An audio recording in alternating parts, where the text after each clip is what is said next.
হরে কৃষ্ণ। রোজই তো সজনা রান্না করি, ভাবলাম আজকে একটু অন্যভাবে করি।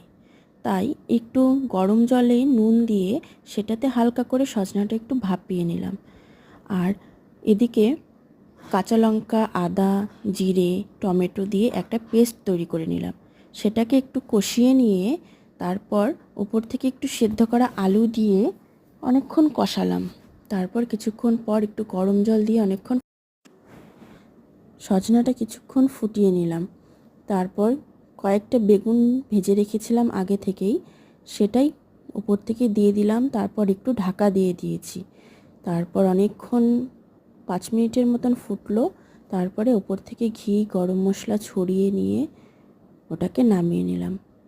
তারপরে আমি আমার ভগবানকে ভোগ লাগালাম এবং সবাই আমরা প্রসাদ পেলাম।